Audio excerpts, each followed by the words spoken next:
To another day of the Heal Me campaign. Everybody who's coming in, come on in. You got time today. Go live from my G. All right, we are all the way in, Doc.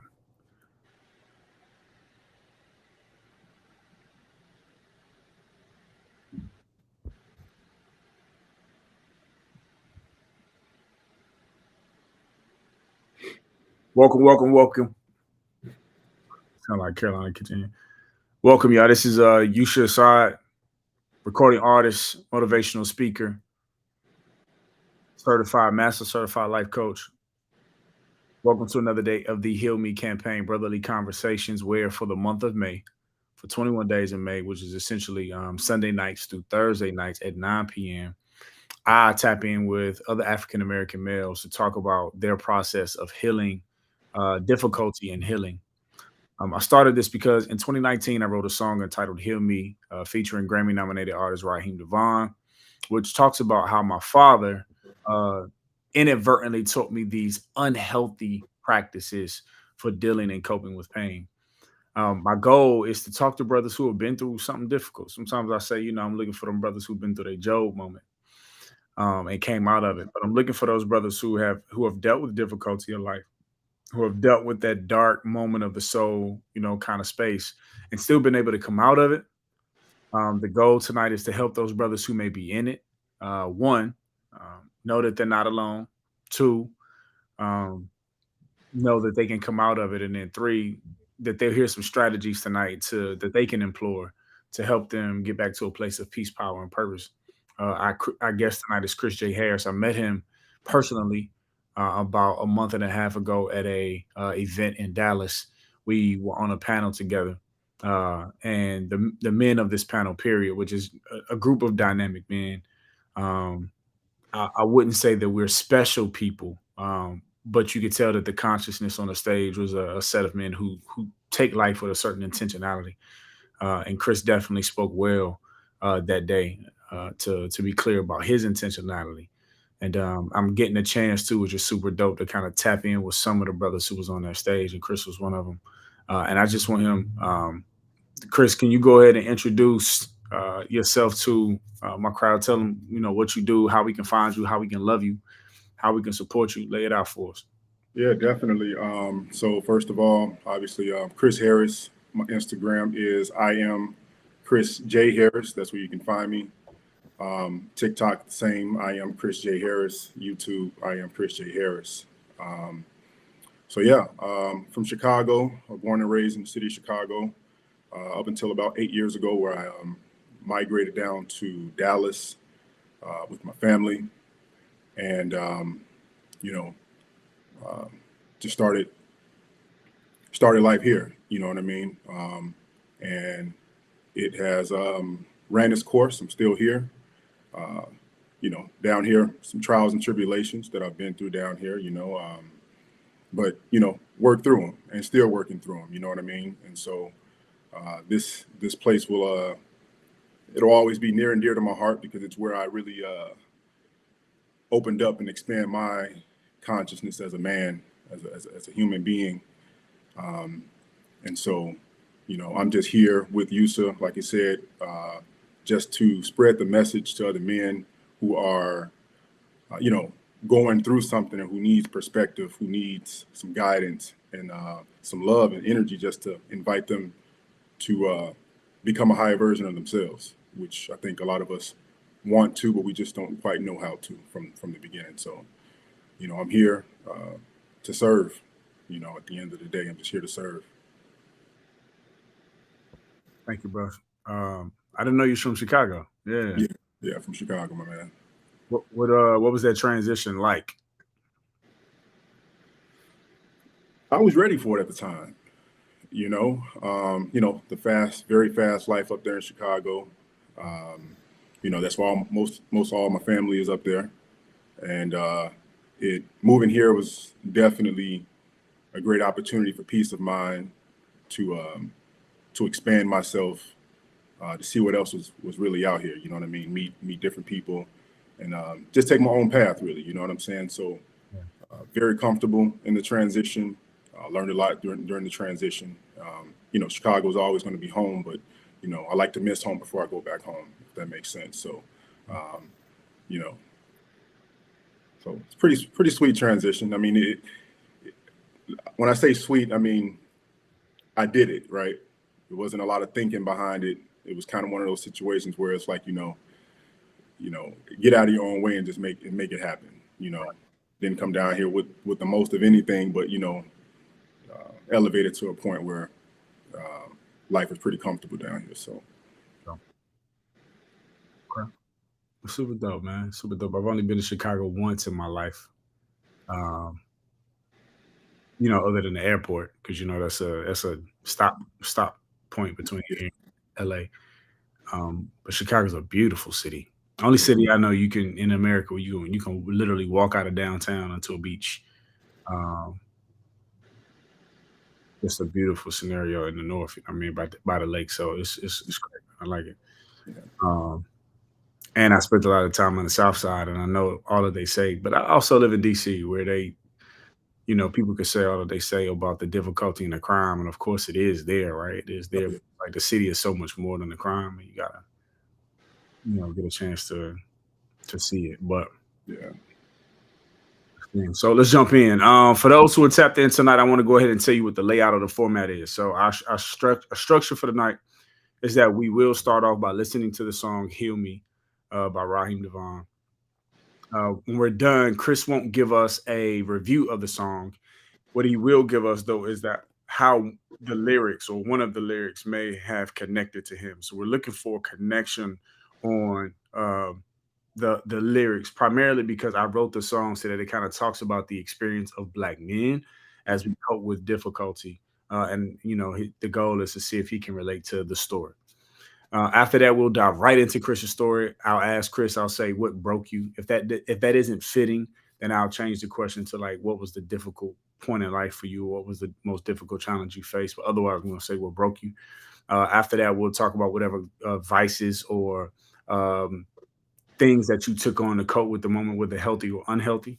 We'll then go into your transition. What was the experience, piece of knowledge, person you met that helped you transition into a more positive place?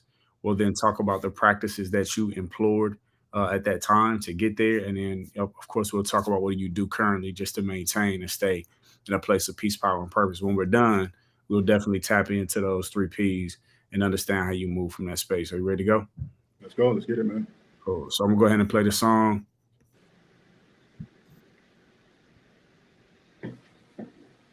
Kill Me, y'all, featuring Raheem Devon.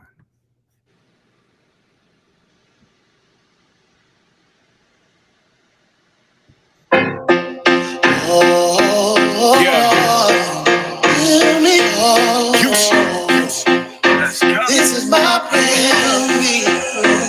See, my father never talked too much. Just that look in his eyes, deep stares out the window, told me that life was simple.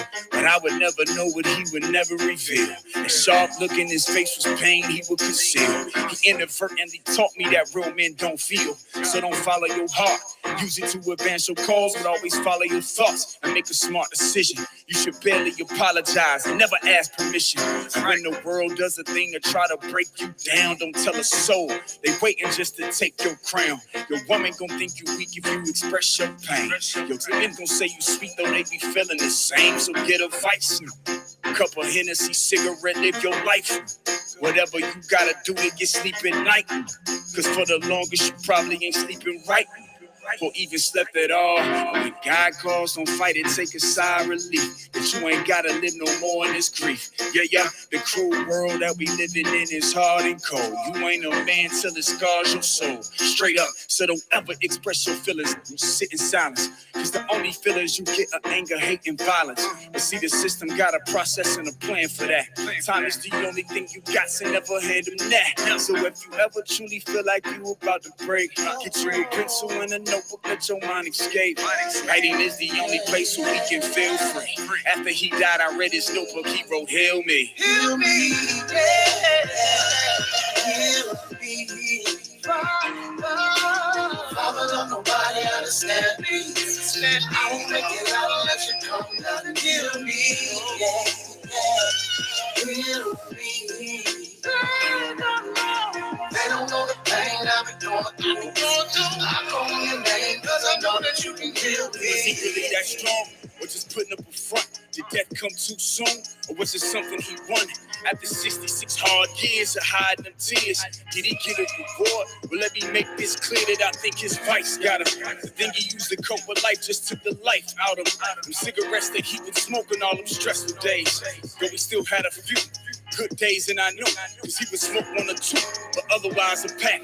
I used to ask him not to smoke again, but what I should have said was breathe, pop, don't hold it in.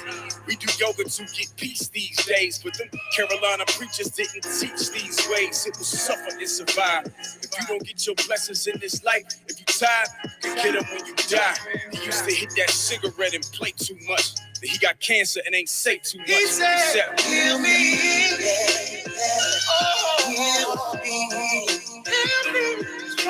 Father, don't nobody understand me. I won't make it out unless you come in and kill me.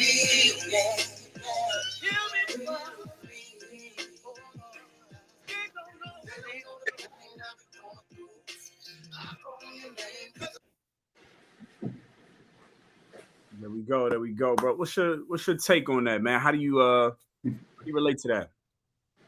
Most of it. You know, me, you know, I'm gonna start by saying, you know, society really, because I didn't have a father that was in-house, you know what I'm saying? I had men that I grew up around, you know what I'm saying, but I didn't have anybody in-house. So the absence of that, right, and it took its toll, you get what I'm saying? So I didn't have somebody indirectly, well, I guess it's still considered indirectly because I got it elsewhere, right? The absence gave me something that did not make me feel comfortable, which was, you know, numbing emotions, right? I shouldn't be feeling these feelings. You know, I wasn't told that the feelings were safe to feel, right? A lot of the emotions and a lot of the feelings that I felt coming up, you know, it wasn't, you know, you know, you fell down, all right, get back up. And although we get it, it was taken to the next level where it's just like you were only able to feel these certain set of emotions. These emotions over here, you know, leave those where they at. Right. You get what I'm saying? It's like leave those where they at because you a man, right? You're a young boy, you're a man, and so for me, just lack of you know, guidance, man. You get what I'm saying? Lack of conversations, like those real difficult conversations, even the minute, small conversations that men should have, and I think that there's still a lack thereof within our community, especially. You know, it takes its toll. So you only able, like you say in the song, you know, you know, anger, you know, you feeling anger and you feeling frustration and things like that. It's like the system got, you know, something. The system got a place for you when you think you're finna turn up a little too much. You know, they got a place for you. But for me, it was just the absence, right? That took a huge toll on me as a man coming up. You know, and I feel like I missed a lot, and I didn't necessarily seek it the way that I should have sought it. You get what I'm saying? And so I had to bump my head and learn my lessons along the way, which I'm, you know, grateful for now. But you know, it's been a painful process coming up. So yeah. Well, thank you for that. I mean, I think many brothers can adapt to that. You know, even though I got enough homies who had the opposite scenario that I know that even having my father in my life was privilege. Even though him and my mother got divorced and I was in the house without him, I still had him. I had him. He was a very active and consistent father, and he didn't have his dad growing up. So I know a lot of his consistency was based off like, nah, I'm gonna be something different than mine. So I definitely consider that a privilege. Let's jump into your story, man. Let's go right in. I'm just gonna dive right in. What broke you, man? What was your breaking point? You know, my breaking point, I don't think it was necessarily a point for me. I feel like it was a period of time of just being tired, of feeling tired. You know what I'm saying? Like not having answers, to why I was feeling the ways that I was feeling. Um, uh,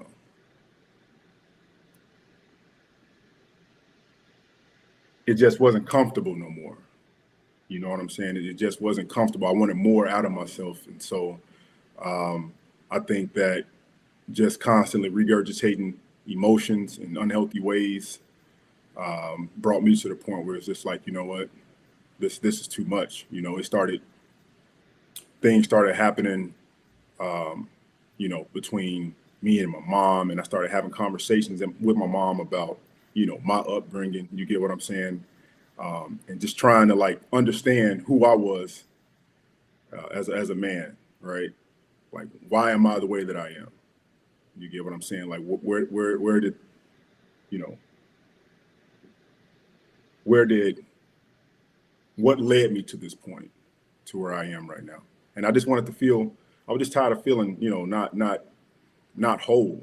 You get what I'm saying? I just felt like I wasn't complete just yet because I didn't understand myself the way that I really wanted to understand myself.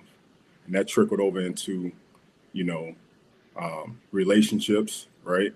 Marriages, and just knew that, I was broken, and it was just time to just get to the next level. I was ready to get to the next level. I knew it was in the beginning it was going to be uncomfortable, right? But I was ready. I was ready. Chris, I want to push that because I believe, based off what you just told me, I believe, and you can challenge me or check me on it. I believe that there was a breaking point. Let me tell you why. My brother tells me that he used to tell me all the time. He says when people ask for change, he said they got to be careful because change means that you are at a place where you want everything around you to be different, right? You want something to be different. But he tells me people don't want difference until they're 100% dissatisfied with their current space. That's when they ask for change, when they're 100% dissatisfied with their current conditional space. There has to be, right, a time period in your life where you may have been feeling this for a while, but there Right. has to be a time period in your life where something shifted, whether it be knowledge, inspiration, connection, something shifted where you then looked at your life and said, nah, this ain't it. Yeah. Yeah. Can you So find that moment?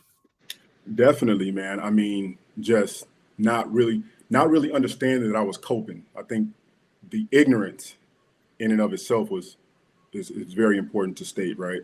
But just coping didn't work. The ways that I was deciding to cope, whether it was uh, just the point where I broke was really in my relationship, in my marriage, right? Mm. And so I wasn't able to like cope with the feelings that I was feeling in that marriage. You get what I'm saying? And um,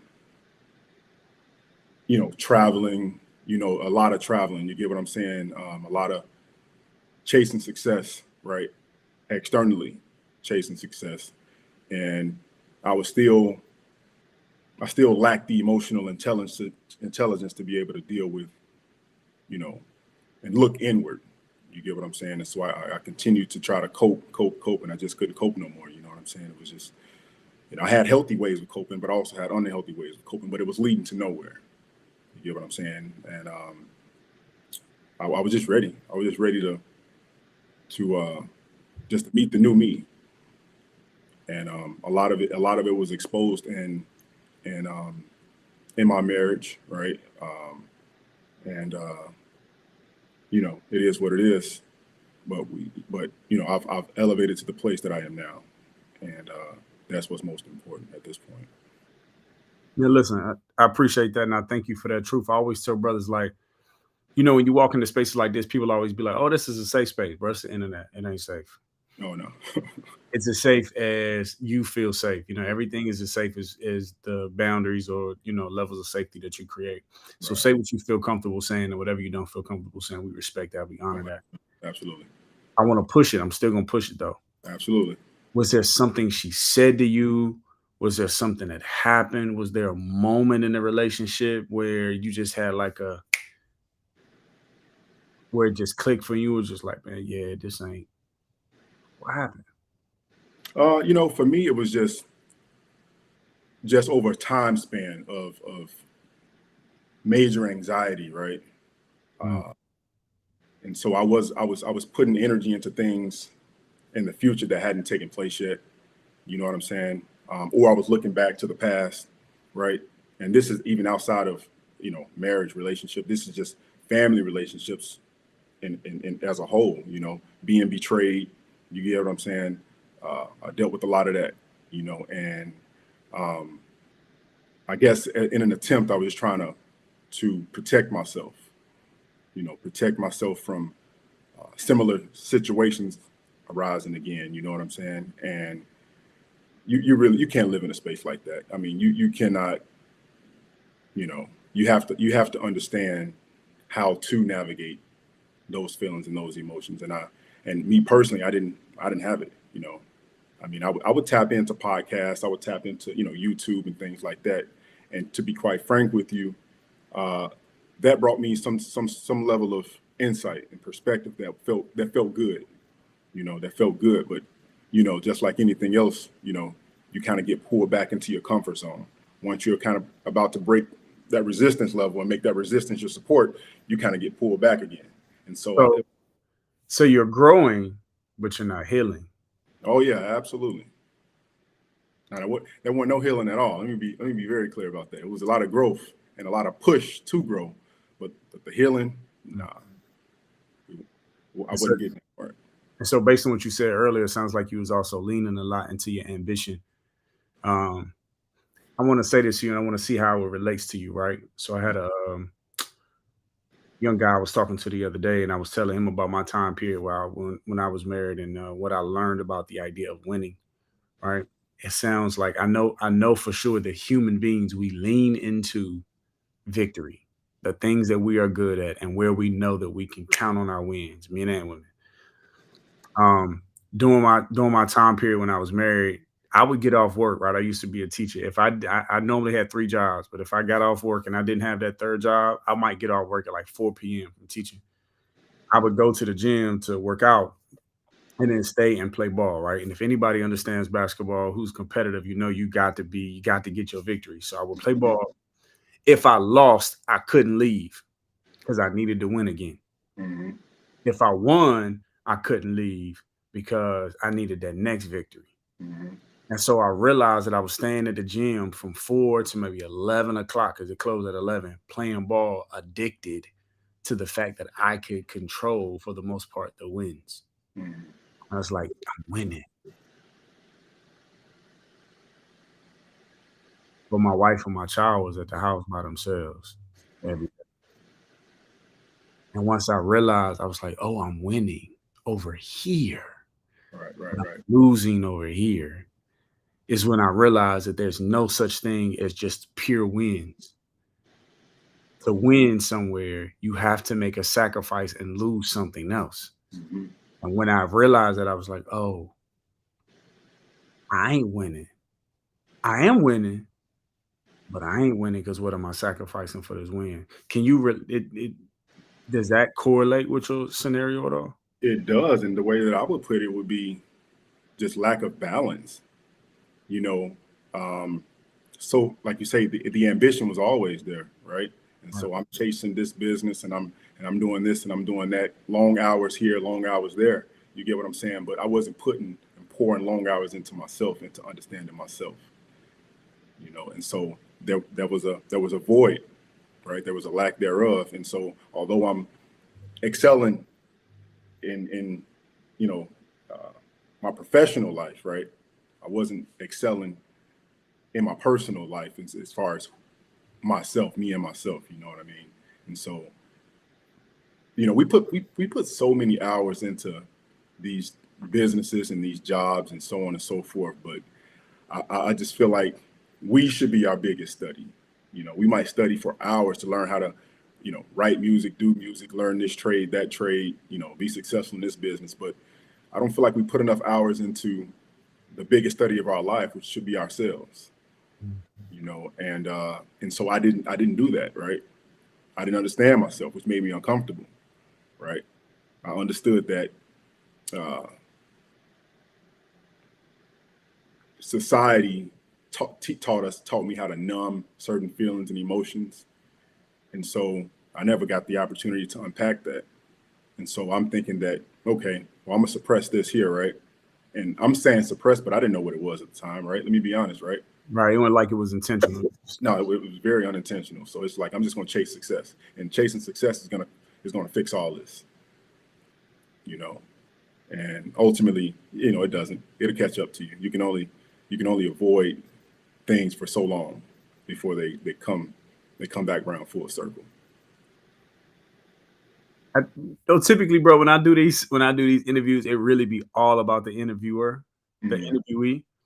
And I try not to tap in too much because I want it to be about you. But I think we're gonna have a lot of connecting points. And if you know what I'm gonna do, can I have permission to share in this space as well? Oh, absolutely, bro. Thank you, bro. The reason why I so deeply relate to this idea of us not like tapping in with self and being aware with self is because post my divorce is the thing that broke me. That's gonna be, and it led up to years, but eventually I utilized, and I got some friends on the line, so they know because they watched me during that time. I utilized the success that I was having in music. I overly focused on running that play and utilized the success of that to cope with what happened with the marriage to the point where I was able to eventually move to a place where it was like, I can, regardless of what happened, I can still love my ex-wife as a human being and still show up and support them. And I suppressed a lot of the stuff that I was feeling in order to do the right thing. And I'm always going to do that anyway. I'm going to do the right thing regardless of how I feel. I'm not a person who's going to feel a type of way and then start moving opposite of what I know is correct. Right, right. But I use that to not even deal with it. And it got to a point where I would tell people, because of my ability, and some of my friends who are online, they'll know, because of my ability to just show up in love, regardless of the situation that happened, I start telling people I don't have feelings. It's like, I don't have feelings. What I need feelings for? I trusted my logic a lot. The problem is when I went to go write this album that Heal Me is on, music is an emotional and a spiritual experience. It is. And I had spent so much time talking about I don't have feelings. I ain't got no feelings. That I couldn't write music. Mm. So this song, this Heal Me song, is the first song that I wrote for this particular album, this Working and Winning album that I dropped in 2019. But the only way that I could write it was I had to go deep inside to find my most difficult emotional point outside of that marriage, which was losing my father 12 years ago at that point. Mm. And regurgitating the feeling that I didn't allow myself to feel then either, because I prioritized just moving forward and being a man versus actually dealing with how it made me feel. And I had some real difficult days doing that because I'm reopening up like this old space and then allowing myself to finally feel. And then I was able to write the song, but the song came from like, I had to relive that experience. And you can really hear it in the second verse when I say, was he really that strong, or just putting up front, did death come too soon, or was it something he won? Like that was a real thing for me. Like, did death come too soon, or was it something he won? I felt like men, they wore this idea that I can bear my cross of pain with a badge of honor, but it was the thing that was choking the shit out of them. Because if we look at statistics, statistically, men die earlier than women. And I know why. Because a woman will cry and let it all out. Thank you for that space. I had a moment. I got triggered. I mean, I completely connected with it though. So it's like it was right on time. I mean, Mm. I felt a lot of that, you know. So um, I think the relationship with, so I guess I kind of went from, resisting these feelings and so on and so forth to using them as tools to help me really understand myself in any situation, right? Um, and just really helping me navigate life. You know what I'm saying? Like that's what we're here to do anyway, right? So I had to go back and have conversations with my father, right, to understand, uh, why certain things, why do I feel like this abandonment, right, this rejection and this abandonment, which led over into relationships and things like that. So you know, you understand that if you continue to deal with things if you don't heal from things, and it's going to follow you. It's going to follow you no matter where it's at. And so, you know, likewise, the marriage, it was a breaking point. But I battled with that no emotion thing, that no feelings thing. That was literally a conversation I had with myself. Like, okay, man, we're not gonna have no feelings no more. This is it. And I'm like, nah, that's not me, man. Like you feel too deeply. Like I'm much of an, I was much of a empath, right? And so I felt too much to just say, you know what, I'm gonna shut this off. It just didn't feel like me. It didn't feel like me. What I needed to do was be able to understand the feelings, manage the feelings, right? And be able to navigate through life that way versus shutting myself off completely, because I know what it felt like to shut myself off completely from feelings. Not all feelings, but some of the feelings, right? And so I felt like in order to be whole, I needed to feel everything, and I needed it to hurt real bad. You know what I'm saying? I needed to, I feel like people say sometimes change comes when you want it to hurt so bad that you never want to feel certain things again. You get what I'm saying? And for me, it was just like I just wanted to feel everything. I wanted to give myself permission to feel everything so that I'm able to navigate properly. You know what I'm saying? So I chose the opposite. Not I decided to feel, man. I'm gonna be honest with you, because I just felt like, man, the other way was destruction right there for me. Yeah. There's a couple things there that I want to bring out. I want to reiterate. You said something really deep though. You said, if you don't heal with it, if you don't, you continue to deal with it if you don't heal from it. Yeah. Um, and I think that's incredible, right? Because that's true. All right. If we don't heal from it, we're gonna continue to deal with that thing. But then you went into one, you talked about the conversation with your father. So I want to bring that back up. I want to go back further though. You talked about coping, some healthy, some unhealthy. Can you talk about some of those ways in which you were, what your coping mechanisms were? Silence, right? Just staying silent, just thinking that, in order to avoid any type of confrontations or uncomfortable situations, just stay silent. You know, uh, traveling, you get what I'm saying? That was a big one, because it's like it's a temporary escape. So a lot of these coping mechanisms were temporary escapes. You know, But, drink. hey, bro, people being triggered right now. I'm telling you, people being triggered right now because I'm being triggered right now.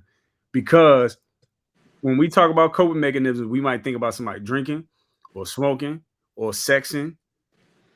Y'all, Chris just said silence, choosing not to say anything at all. If there's any brothers on this line, I know they being triggered if we saying that that's a coping mechanism to get through something without having to really deal with it. It's just because, bro, I still practice that. I don't know if you saw my face, but when you said it, I was like, Now let me add to that. Let me add to that. Silence. I just feel like it has its pros and its cons, because I look at it this way. As a poised man, right? You don't have to react to everything. It's not necessary for you to react to everything. You take your time, you respond. You don't force yourself to react when emotions are high. You get what I'm saying?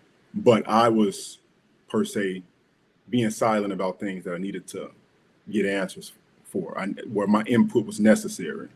You get what I'm saying? And so that's what I mean. That's what I mean by being silent. It's a gift and a curse. It's a gift and a curse. You know, you're not necessarily being whole when you're being silent. You know, valuable input is missing. Yeah, because I love the duality that you gave there. Silence has wisdom, because bridling your tongue is a. But you know, a lot of men are silenced for safety. When you get to a point where you can't trust that anything that you say will be received well, Yeah, so you just shut up. yeah. Because that's like, it's almost like if I say anything good, I'm wrong. If I say something bad, I'm wrong. So So that's not a safe place, right? yeah, I'm done talking. That's not a safe place, right? Right. If you can't, it's like damn if you do, damn if you don't. That's not a safe place. But it also ain't safe to just be quiet either, because being quiet don't solve the issue. No. It puts you at a place where what you say is like, court of law.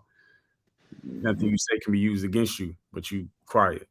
Yeah, we touched on this a little bit on the other platform that we were on together. Yeah, we did. Vulnerability and the place that has or does not have in our lives as men. So, that travel piece is real too. It's like, I'm gonna get up and go. I ain't gonna deal with this. I'm gonna get up and go. You're gonna come right back to the same stuff.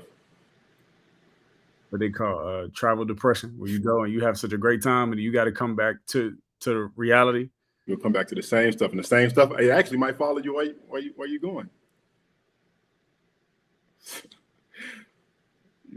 Yeah, I'm sorry I cut you off, but you just hitting points that most people don't hit, right? Which can tell me which one tells me that you doing the work, because you're processing things from a place that I haven't heard people process from. So forgive me again for cutting you off, but I'm diving in because I'm liking this. So coping mechanisms, you've talked about silence, your silence, and why that was a coping mechanism for you. Travel. What else?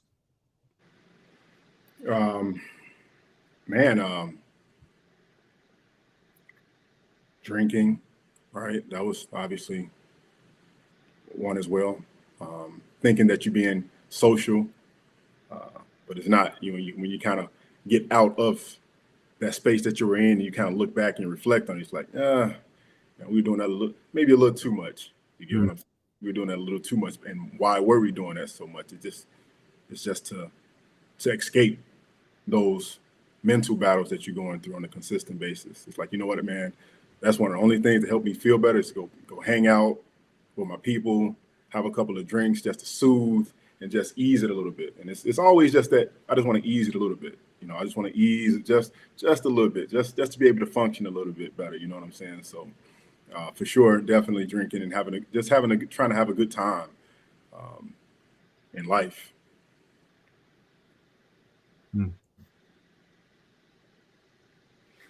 So of course we would have expected that one. Yeah. I had to throw that one in there. You know what I mean? It's just that's very realistic.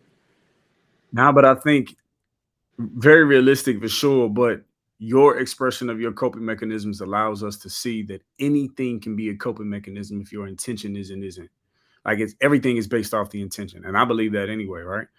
So it's like if your intention is, to travel to whatever, if your intention is good around it, and I would assume that the best intention for travel is that I want to see the wonderful place that the Creator created, and to marvel in that, and to expand my thinking, expand the way I love by receiving creation differently, right? That's esoteric belief for why people would travel. But if it's like, nah, I need to get away from this. It's the equivalent to putting drugs in your veins. It's the intent, man. I need to experience an alternative reality versus solving the problems in the one that I'm in. That's why it was deep because it makes you step into the why of why you do. So you're understanding, getting the understanding of like, all right, cool. These things right here aren't serving me in the best way, right? There's some service in them, but I still need to deal with what I'm going through and really deal with who I am, right? That was your whole thing about like realizing that I am not whole. Correct. When did you start having these conversations with your father to Man, address those things? I started having these conversations probably around 2015. 2015, 2016. Just pick up the phone. It's just like, one of those situations where it's like, man, you know what? I'm in my mind, I'm having these conversations, right? And I'm answering myself. I'm questioning myself. I'm coming up with my own answers for him, Mm, right? Coming up with my own answers for my mom as well. You get what I'm saying? But it was just right. like, you know what? Let's just pick up the phone. So I set my pride aside, right? And picked up the phone and had conversations. And he was always open and receptive to the conversations, but I just didn't feel, I guess one of the things that I think a lot of us do is we wait for acknowledgement. Mm. We wait for acceptance and acknowledgement before we move forward. And so I decided, you know what, man, I need answers now. So let me set my pride aside and reach out. You get what I'm saying? Just to have a better understanding of how things played out. That'll give me some understanding, some closure, some understanding, because it was never talked about. It's like, why are things brushed under the rug and not being spoken about? Like I deserve to have, an understanding of how things played out. I like that because so many people will say, well, he's an adult, it ain't my job. Or he's the dad, it ain't my job. Mhm. But at what point do you say me healing is my job? And if uncovering that depth of reasoning, or at least giving him the opportunity to helps me heal, why not do it? Um, so I'm assuming that. Well, it sounds like to me, right, from your story, is that your moment of recognizing that you were broken was really also your transition. It's almost like simultaneously your transition towards healing because we weren't looking for we're not looking for like, oh, I was broke. I remember the exact moment that I broke. I remember the time period in which I dealt with that brokenness and then healed. You're saying when I realized I was broke, I instantly was like, nah, I need to, because you were broken for a long time. And it was just you realizing it finally and being like, nah, I need to do something about this. You know, full transparency, just like yourself, the marriage, right? I mean, just understanding that coping with my own childhood wounds, right, wasn't sufficient enough anymore, right? And so my marriage broke me too. You get what I'm saying? That was a huge part. And once that took place, literally, the I mean, the healing began. And like I say, it was you will pull back, you will get back into these comfort zones and get back to some of your old ways. But I knew it was time. I knew it was time. I mean, I hadn't spoke, for me coming up, I didn't talk, I didn't talk to friends. I don't know about yourself, but I didn't talk to friends about things that I was dealing with. I just kept it all in. You get what I'm saying? And it's funny now because I've talked to the friends about life and how life like for me. You know what I mean? They're like, man, I wish you had to hit me up. But for me, it's just like, I didn't, it's not that they didn't welcome anything. I just didn't feel safe, like coming to another man and asking certain questions about uh, how they felt about certain things. You get what I'm saying? It wasn't a thing for me, at least. Well, the song say your woman gonna think you weak if you express your pain. Your homie's gonna say you sweet, but they be feeling the same. Yes, sir. Yes, sir. And I don't- I also think that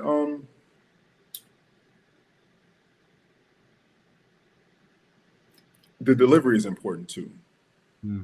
right? The delivery is important. You know what I'm saying? Whether that's to your friend or that's to your woman as well. I think the delivery is also important because you can come off, you know, real toxic, right? Trying to, you know, get your points heard and so on and so forth. But I think that two people with at the same at a certain conscious level who embrace communication, I think it's perfectly fine. we gonna hit on that too. I think it's perfectly fine. We gonna hit on that, and I don't want to hit on that just for me and you. I want to hit on that because we're at a time period in life where the pendulum has swung in a sense from I'm not gonna say anything, I'm not gonna be quiet to I'm holding everybody accountable. Mhm. And I feel like sometimes you need the in order to land here, Yep. but the ability to truly communicate how something made you feel and what you need without judgment and blame is where healing happens. Because 9 times out of 10, right, unless you're in a situation where somebody's just being egregious to you, Mhm. the trigger that you felt that you need to communicate in order to help you feel safe, 9 times out of 10, that person was also responding to a trigger that they felt. They just did it inappropriately Mhm. or stepped on the toe inappropriately. And so, okay, we don't need to, I pointed out, we don't need to dive into that. Sound like some dysfunction, Because you you know? talked about it being, how do you do it without being toxic? Right. Well, you got to do it with love. But what do we mean do it with love? You got to do it realizing that the person that you're talking to is another human being with traumas and triggers. There you go. But we don't naturally. We're not processing from that conscious level. We're not. We just not. You did it to me. It's your fault. It was gonna go back and forth, But what did you do to me? and so it's a cycle, right? It's a cycle, and so you won't be able to really, understand until you're removed from the situation or from the cycle sometimes. Yeah. And for me, that played a huge role. Just kind of being on the outside, looking back in. It's like, okay, you know what? X, Y, and Z. Like, okay, I can see this. Two broken people, man. It's like my healing invited, my mom, right? Started having better conversations with my mom, started having better conversations with my brother, right? Started having better conversations with my dad. And just, it's just it felt empowering, right? It felt very empowering to say, you know what, I understand why I was the way that I was. I understand and potentially I understand why you are the way that you are, but I'm not gonna go, passing judgment. It just opens up the door for other people to feel comfortable doing the work as well. Because then you can offer something you couldn't offer before, which was grace. That's right. And so when I'm moving around outside through life, it's like I see somebody respond in a certain type of way. It's like I have compassion, like that's coming from a deeper place. That's not about me. I'm not going to internalize that. That's not about me at all. Like I understand that you're dealing with some things, you know.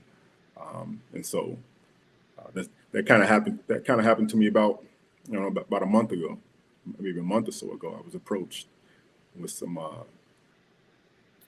by someone, and they were kind of aggressive. You get what I'm saying? And I seen through it. You get what I'm saying? And so I understand what it's like to heal and to be broken. And so I was able to be a safe place for this man. You get what I'm saying? And being that safe place, what happened was I essentially allowed him to feel things that he didn't feel for so long. You get what I'm saying? Mm. Having issues, his finances and his marriage and his work life. You get what I'm saying? And that took a toll on him. Talked about committing suicide, right? And so it was like I was put in the right place at the right time and just doing the work and just serving and giving back because now I understand that everything is not about me. You know, I'm able to have compassion and understand that it's a little deeper than, you know, that aggression that somebody might show you or that disrespect that somebody might show you in a moment. And that's why you're here tonight, Yes, sir. because that point also connects to another point, right?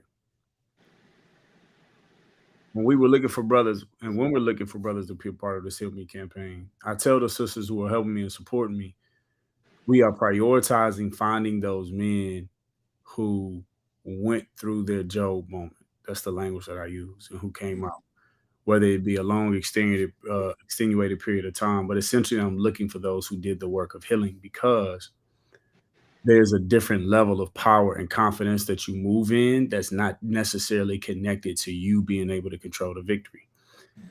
It's you being able to walk in a certain posture and have a certain level of confidence that things will work out. It changes your trust level and the ability for things to work out, because you got to, what perceivably could be your darkest point or a darker point, and made it through. And don't even always know how you made it through. Right? You can talk about the things that you put in place. You can talk about the practices that you employed, but much like a seed that you put in the dirt, you can't grow that thing. All you can do is continue to cultivate the earth to have an environment for growth, but it's up to the soil to grow it. And for a lot of us, we could talk about the things we employed and the things that we put in place, but the growth process happened internally in a way that we like move. And the reason why I also want to point that out too, because I was trying to figure out how to tie this back in, but you was like, "Nah, the marriage broke me too." Mm-hmm. And I was gonna tell, like, I can tell by the way that you work out, I can tell by the way that you think, I can tell by the way that you stand firm that you are a person who has a high or a healthy sense of self-efficacy, that I can figure it out. Mm-hmm. But I know, right? I can relate to you in this. Them damn divorces sting, Yes, they do. because as much as you believe that you can do this or do that and figure it out, it's hard not to see it as an L. It is. And unlike me on that basketball court, right? Like I said, if I took that L, I had to get back on, because I'm like, nah, Right. No, ain't no getting back on. Ain't no getting back on from that, right? No. You gotta eat that L. You got to eat it. You got to eat it, but at the same time, so much comes from it, though. When you take the time, it's an arduous effort to really process that thing. It really is, and moving on without hate or malice and so on and so forth, and just decide not to point a finger. Really take accountability and say, you know what, man, this and everything else prior to this and everything else after this, it was meant to happen. You know what I'm saying? It was meant to happen. Yeah. So the way I look at it now is, you know, I don't believe that you go through things in life just for yourself, man. I really do not believe that you go through things in life for yourself, because as you know, that's a painful time in your life, man, when you're going through a divorce, not having, for me, not having my father around. You get what I'm saying? These are painful times in our lives that there are plenty of people out here still dealing with it right now. And so the goal is to be able to be a vessel to others who are going through it, who can't see the light at the end of the tunnel right now. I get bombarded with, I'm not going to say bombarded, but I get tons and tons of messages, right, on a consistent basis, where people just like, thank you for sharing, something that I've always heard, but it just felt right when you creatively expressed it. Let's dive into that. It sounds like a healthy transition in this conversation towards like the things that you do on a daily basis to heal and maintain. Talk to us about what your normal process looks like to just stay well. Let me go back a step first, actually. Okay. And I want to open this up to therapy, right? And I know there's a stigma, they talk about men, especially of the African American community, who don't like going to the doctors, right?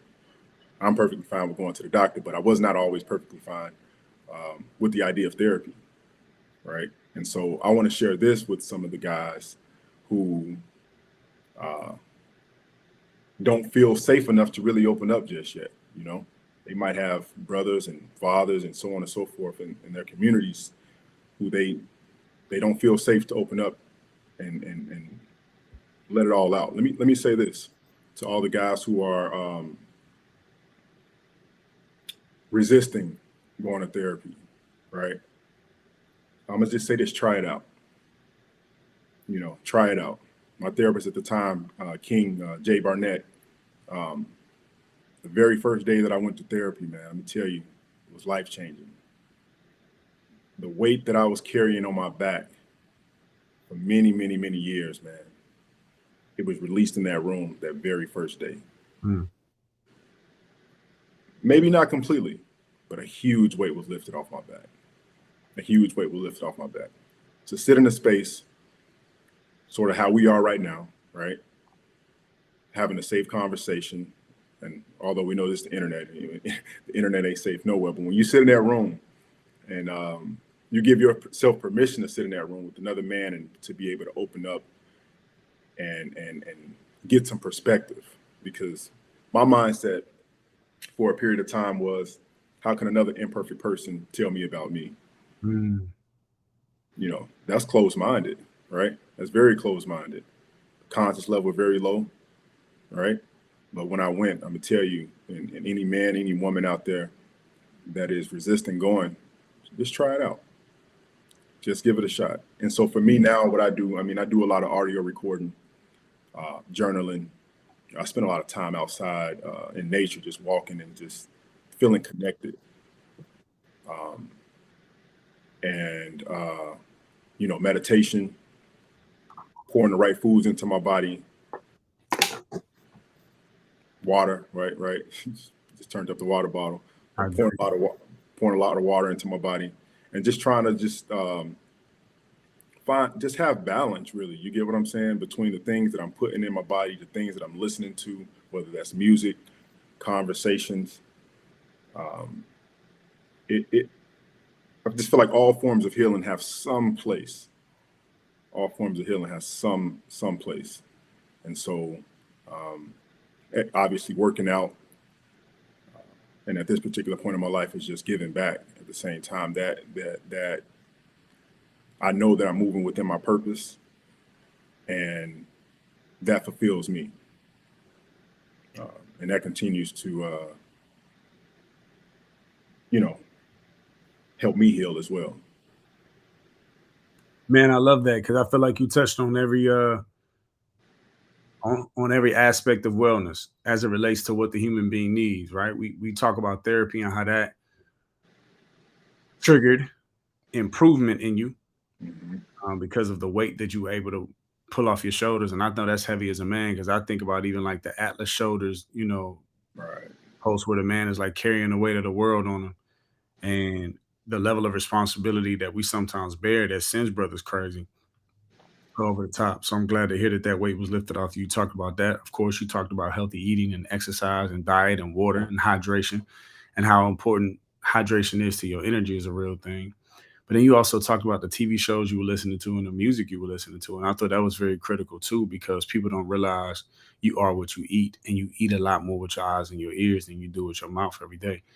And so that's why I thought that was just a beautiful thing, because it's clear that you understand how to even influence healing in yourself. Dude, I can't tell you some of my favorite songs, right? Some of the favorite songs coming up. It's like, nah, I can't listen to that right now. You know what I'm saying? Like, it's it's gonna take me back to a place I don't need to be. And so, you know, in proportion, everything is still good. But you know, um, you definitely have to be conscious about what it is that you're listening to, the company that you're keeping. And another thing is, I feel like ignorance, man. Ignorance takes a toll on us, man. We you know, we got to be able to seek knowledge and seek understanding, um, and understand people, right? Understand human nature, because not doing so gives us it leaves us at a disadvantage. You know what I mean? So just seeking knowledge, man. You know the book, The Four Agreements? Yeah. Yeah, I heard you speaking earlier when you talked about even how you dealt with the person earlier. It's like, nah, that ain't about me. That was something else that they was dealing with, right? We can lend that into the full agreement of not taking anything personal. Right. That's right. But that process that you just spoke of just now, like being able to utilize understanding of people as a way to heal and as a way to maintain a place of healing. Maintain. There you go. Speaks to this ability to deal with folks outside of the spirit of offense. Because I feel like that's a lot of things. Especially when it comes to dealing with folks and managing relationships, that's a lot of the issue that keeps us in the wrong space, in the wrong head space, in the wrong spirit space, heart space. I'll say this for my conscious folks, in the wrong vibration. Right. Is this idea that what this person just did was about me. And you take everything offensively. I think that's a critical point. I wanted to point that out, that's a part of the healing process too, is relinquishing this idea that everything is about you. It's not, bro. It's not. And you made everything about you. And to come to understand everything was not about you. Get to another level right there. Somebody else's pain and difficulty. You can decide whether you want to, what they said, a hit dog holler. Yep. You can decide if you want to be hit or not. Mm-hmm. That's big. That's big. For the sake of time, man, and like I said, I appreciate your grace today. In terms of us, we got started a little late, y'all, and it was really on me. But Chris shows so much grace, and I appreciate that. No doubt, bro. I want to dive into, man, your 3 Ps. So I'm gonna ask you these questions, and then ask them, answer them, with the first thing that comes to mind. It's like rapid fire, you know what I mean? Mm-hmm. All right, so let's get started. Chris J. Harris's 3 Ps. When do you feel most peaceful? When I'm by myself. When do you feel when my children are around? Yeah. Mm-hmm. For sure. When do you feel most purposeful? When I'm serving. When do you feel most powerful? Really all the time now. I understand the power that's within me, and I don't need to show it all the time. And so I'm a very poised person at this particular point in my life. So I move with power, but I don't project unhealthy power onto other people, if that makes sense. It's just confidence, right? Yeah. I can see that too. I can see it now. This second conversation. Because that's how you were on the stage. Yeah. You were quiet, but you weren't absent. You spoke here and there. Whatever you said was strong. Quiet, but you weren't absent. So I can see that. That's dope. Man, thank you for being here tonight. For agreeing to share with us in the space. Y'all, once again, I'm Yusha Assad, recording artist, motivational speaker, master certified life coach. I'm here today with Chris J. Harris. This is the Heal Me campaign, brotherly conversations, nightly conversations where I speak to Black men about how they've dealt with pain and difficulty and still being able to get to a place of peace and power. And I think this is so important, y'all, that y'all tap in with us nightly and share with us nightly, because we are uncovering the depth of what these Black men have had to deal with. We're uncovering the depth of their struggle as it relates to how they cope and deal, and essentially learning some of the strategies that they took on to become a better them. I've enjoyed this conversation tonight with Chris, mostly because he's hit on points that other people haven't, that expose real truths about the things, the intentionality behind the things that we do, and how we get to a place of healing. And then the full spectrum of healing that he offered tonight, which wasn't just about working out or going to therapy, which is really good, right? But also about being able to tap into what he controls the space of love, right? A lot of what he talked about was about grace and love for his father, grace and love for his mother, for his brother, and how these conversations translated into that. Chris, we super appreciative of having you tonight, man. What would you like to give us anything before you tap out? Man, love yourself. love yourself. You know, make sure you fill your own cups up first, and whatever pours exceeds that, you know, give to others. But make sure you're full, make sure you're whole, and I think everybody be all right from that point. Indeed, indeed. Um, yeah, we'll leave on a note. There was something else I was going to add in there, but the spirit's like, no, we'll leave on a note. Thank you, man. No doubt. Appreciate it.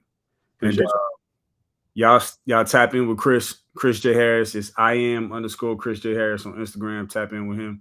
For those who are on here, you know, tap in with us, see what we do. You know what I mean? As Black men, we're not only looking to heal and work to improve our posture, but the goal is to come back into the community with proper, well-spectrumed leadership that allows us to be able to help our families, our women, our children, our brothers, our sisters grow and become healed and whole. All right, blessings.